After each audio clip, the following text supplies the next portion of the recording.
तर मित्रांनो, एका नव्या स्पेशल सुपर क्लासमध्ये आपले मनापासून स्वागत आहे आणि आज आपण अतिशय महत्त्वाचा विषय या ठिकाणी कव्हर केलेला आहे, जो आहे भारतीय संविधान. आणि भारतीय संविधान म्हटलं तर कुठल्याही भरतीची जर आपण तयारी करत असाल तर भारतीय संविधानावर आपल्याला खूप सारे क्वेश्चन्स पाहावयास मिळत असतात. त्यामुळे आपल्याला या व्हिडिओला, या सुपर क्लासला सुरूपासून शेवटपर्यंत नक्कीच पाहायचं आहे, कोठेच स्किप नाही करायचं आहे, कारण समोर एवढे प्रश्न जबरदस्त आपल्याला आणि महत्त्वाचे पाहावयास मिळतील जे आपण आतापर्यंत कुठेच पाहिलेले नसतील. मी गॅरंटीने आपल्याला सांगू इच्छितो. व्हिडिओला सुरुवात करूया. सर्वात पहिला प्रश्न पाहूया. प्रश्न या ठिकाणी मित्रांनो सर्वात पहिला आपल्या समोर असा आहे, भारतीय संविधान कोणत्या दिवशी स्वीकारण्यात आले होते? भारतीय संविधान कोणत्या दिवशी स्वीकारण्यात आले होते? ऑप्शन क्रमांक 2 योग्य राहील. 26 नोव्हेंबर 1949 रोजी या दिवशी भारतीय संविधान हे स्वीकारण्यात आले होते.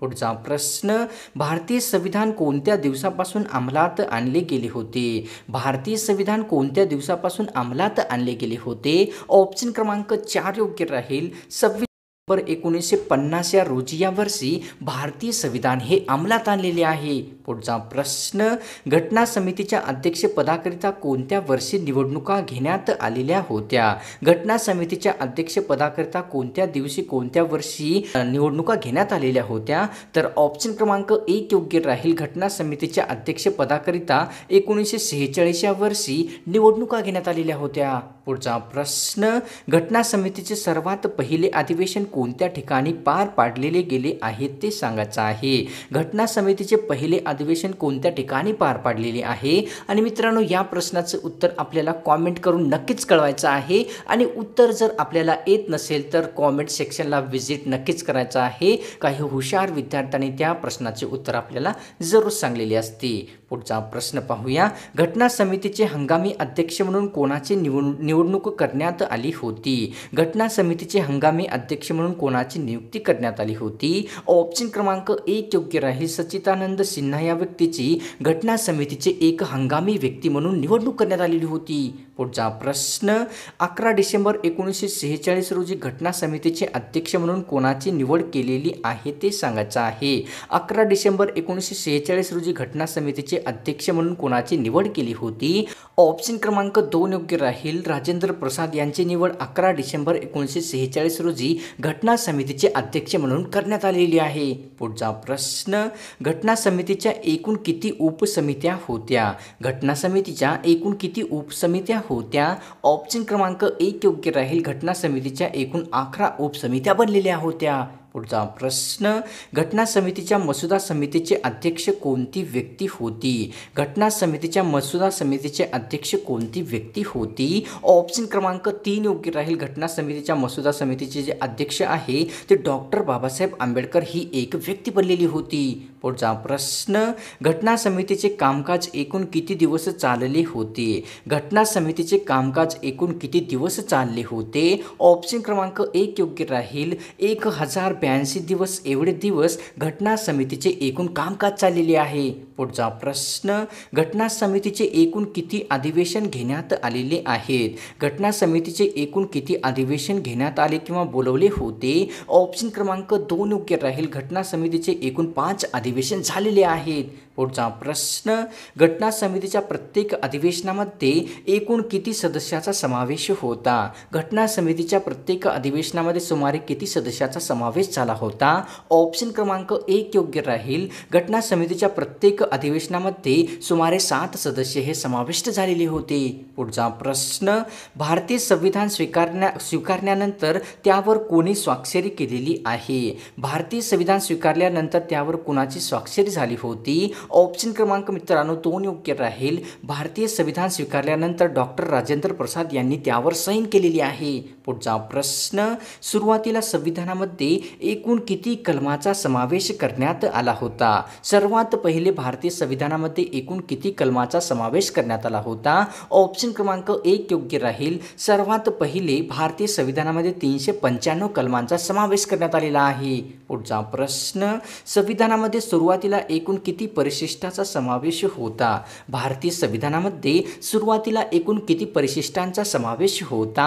ऑप्शन क्रमांक 4 योग्य राहील. सुरुवातीला भारतीय संविधानामध्ये एकूण 8 परिशिष्टांचा समावेश करण्यात आलेला आहे. पुढचा प्रश्न, सध्या भारतीय संविधानामध्ये एकूण किती परिशिष्टे समाविष्ट झालेली आहेत? सध्या भारतीय संविधानामध्ये एकूण किती परिशिष्टाचा समावेश करण्यात आला आहे? ऑप्शन क्रमांक 2 योग्य राहील. सध्या भारतीय संविधानामध्ये एकूण 12 परिशिष्टाचा समावेश करण्यात आलेला आहे. पुढचा प्रश्न, भारतीय संविधानामध्ये पहिली घटनादुरुस्ती केव्हा किंवा कोणत्या वर्षी करण्यात आलेली आहे? भारतीय संविधानामध्ये पहिली घटनादुरुस्ती कोणत्या वर्षी करण्यात आलेली आहे? ऑप्शन क्रमांक 1 योग्य राहील. भारतीय संविधानामध्ये 1951 या वर्षी सर्वात पहिली एक घटनादुरुस्ती करण्यात आलेली आहे. पुढचा प्रश्न, जगातील सर्वात मोठी राज्यघटना कोणत्या देशाची मानली जात असते? जगातील सर्वात मोठी राज्यघटना कोणत्या देशाची मानली जाते? ऑप्शन क्रमांक 2 योग्य राहील. भारत या देशाची जी राज्यघटना आहे ती जगातील सर्वात मोठी एक लिखित स्वरूपाची राज्यघटना बनलेली आहे. पुढचा प्रश्न, संविधान लागू केल्यानंतर राजेंद्र प्रसाद यांनी किती मिनिटांनंतर राष्ट्रपती पदाची शपथ घेतलेली आहे? संविधान लागू केल्यानंतर किती मिनिटांनंतर राजेंद्र प्रसाद यांनी राष्ट्रपती पद स्वीकारले होते किंवा त्याची शपथ घेतली होती? ऑप्शन क्रमांक 1 योग्य राहील. संविधान लागू झाल्यानंतर डॉक्टर राजेंद्र प्रसाद यांनी 10 मिनिटाच्या नंतर जे आहे ते राष्ट्रपती पद स्वीकारलेले आहे. पुढचा प्रश्न, राजेंद्र प्रसाद यांनी राष्ट्रपती पदाची शपथ कोणत्या ठिकाणी घेतलेली होती ते सांगायचं आहे. डॉक्टर राजेंद्र प्रसाद यांनी कोणत्या ठिकाणी राष्ट्रपती पदाची शपथ ग्रहण केली होती? ऑप्शन क्रमांक 1 योग्य राहील. डॉक्टर राजेंद्र प्रसाद यांनी राष्ट्रपती भवन या ठिकाणी राष्ट्रपती पदाची एक शपथ ग्रहण केलेली आहे. पुढचा प्रश्न, भारतीय संविधानाने नागरिकांना किती प्रकारचे मूलभूत हक्क दिलेले आहेत? भारतीय संविधानाने नागरिकांना किती प्रकारचे मूलभूत हक्क दिलेले आहेत? ऑप्शन क्रमांक 3 योग्य राहील. भारतीय संविधानाने एकूण 6 प्रकारचे मूलभूत हक्क हे मानवाला प्रदान केलेले आहेत. पुढचा प्रश्न, व्यक्तीच्या मूलभूत अधिकारावर आक्रमण झाल्यास कुठे अपील करता येत असते? व्यक्तींच्या मूलभूत हक्कावर आक्रमण झाल्यास कुठे अपील करता येत असते? ऑप्शन क्रमांक मित्रांनो 2 योग्य राहील. भारताच्या सर्वोच्च न्यायालयामध्ये व्यक्तीच्या मूलभूत हक्कावर आक्रमण झाल्यास आपल्याला अपील करता येत असते.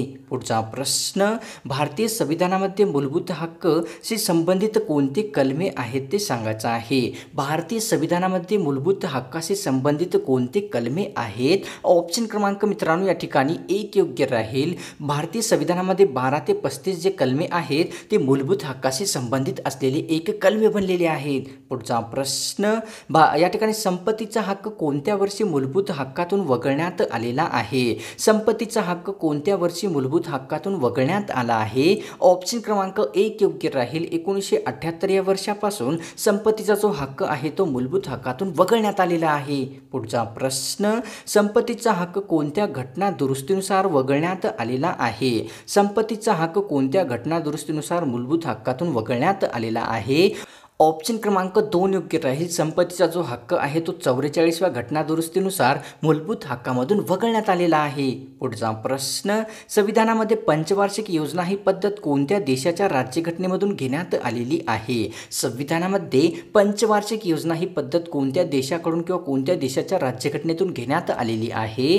तर ऑप्शन क्रमांक 2 योग्य राहील मित्रांनो. संविधानामध्ये पंचवार्षिक योजना ही पद्धत रूस या देशाकडून घेण्यात आलेली आहे. पुढचा प्रश्न, भारतीय संविधानाने मूलभूत हक्क कोणत्या देशाकडून घेतलेले आहेत? भारतीय संविधानाने मूलभूत हक्क कोणत्या देशाकडून घेतलेले आहेत? ऑप्शन क्रमांक 1 योग्य राहील. अमेरिका या देशाकडून भारतीय संविधानामध्ये मूलभूत हक्क हे घेण्यात आलेले आहेत. पुढचा प्रश्न, संविधानामध्ये लोकसभा व राज्यसभेचे संयुक्त अधिवेशन ही पद्धत कोणत्या देशाकडून घेण्यात आलेली आहे? संविधानामध्ये लोकसभा व राज्यसभेचे संयुक्त अधिवेशन ही पद्धत कोणत्या देशाकडून घेण्यात आलेली आहे? ऑप्शन क्रमांक 4 योग्य राहील. लोकसभा व राज्यसभेचे संयुक्त अधिवेशन ही पद्धत जी आहे ती भारतीय संविधानामध्ये ऑस्ट्रेलिया देशाच्या राज्यघटनेमधून घेण्यात आलेली आहे. पुढचा प्रश्न, भारतीय संविधानामध्ये घटना दुरुस्ती ही पद्धत कोणत्या देशाकडून घेण्यात आलेली आलेली आहे. भारतीय संविधानामध्ये घटना दुरुस्ती ही पद्धत कोणत्या देशाच्या राज्यघटनेमधून घेण्यात आलेली आहे?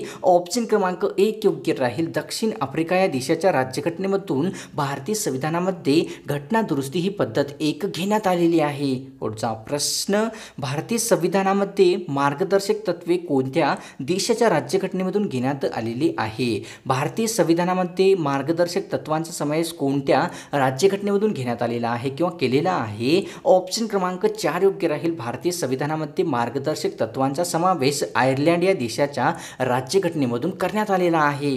पुढचा प्रश्न, सन 2016 पर्यंत संविधानामध्ये एकूण किती घटना दुरुस्त्या झालेल्या होत्या? सन 2016 पर्यंत भारतीय संविधानामध्ये एकूण किती घटना दुरुस्त्या झालेल्या आहेत?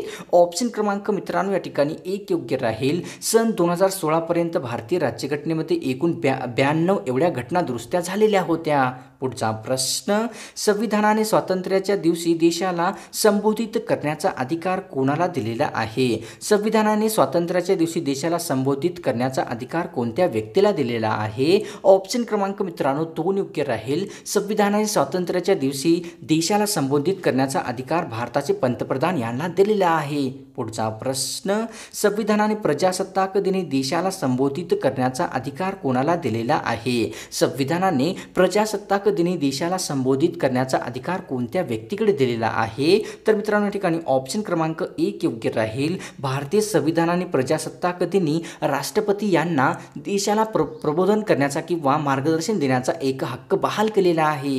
पुढचा प्रश्न, या ठिकाणी संविधानाने भारतरत्न पुरस्कार कोणत्या दिवशी देण्याचे सांगितलेले आहे? संविधानाने भारतरत्न हा पुरस्कार कोणत्या दिवशी देण्याचे सांगितलेले आहे? ऑप्शन क्रमांक 1 योग्य राहील. भारतीय संविधानाने भारतरत्न हा पुरस्कार प्रजासत्ताक दिनी या देण्याचे एकूण सांगितलेले आहे. पुढचा प्रश्न, संविधानाने पद्मभूषण हा पुरस्कार कोणत्या दिवशी देण्याचे सांगितलेले आहे? भारतीय संविधानाने पद्मभूषण हा पुरस्कार कोणत्या दिवशी देण्याचे सांगितलेले आहे? ऑप्शन क्रमांक 1 योग्य राहील. प्रजासत्ताक दिनी भारतीय संविधानाने पद्मभूषण हा पुरस्कार देण्याचे एकूण सांगितलेले आहे.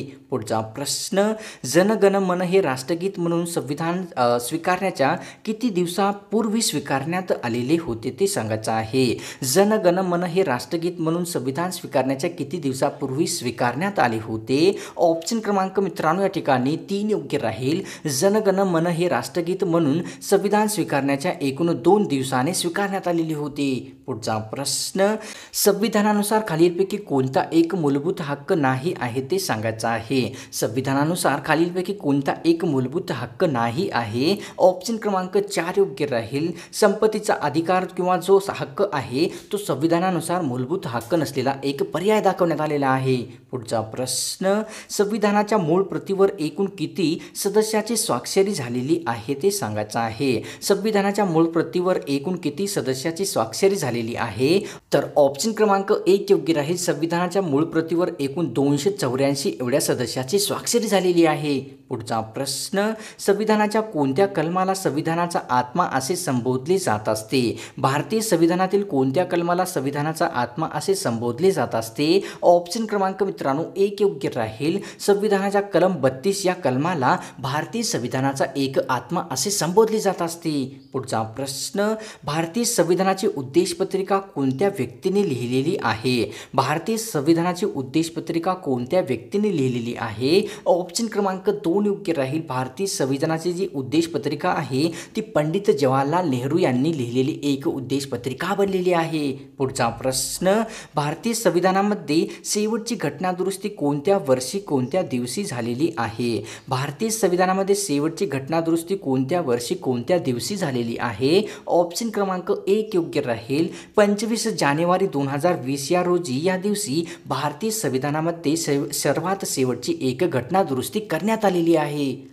तर मित्रांनो, आजची स्पेशल सुपर क्लास आपल्याला कशी वाटली? मला तर 110% गॅरंटी आहे की आजची जी स्पेशल सुपर क्लास होती ती आपल्याला आवडलेलीच आहे. आणि त्यामुळे मला एक आशा आहे की आपण या व्हिडिओला एक लाईक केल्याशिवाय कुठेच नाही जाणार आणि चॅनलवर तुम्ही पहिली वेळेस आला असाल तर सबस्क्राईब केल्याशिवाय कुठेच नाही जाणार ही एक आशा ठेवतो आणि मिळतो पुढच्या एका नव्या स्पेशल सुपर क्लासमध्ये.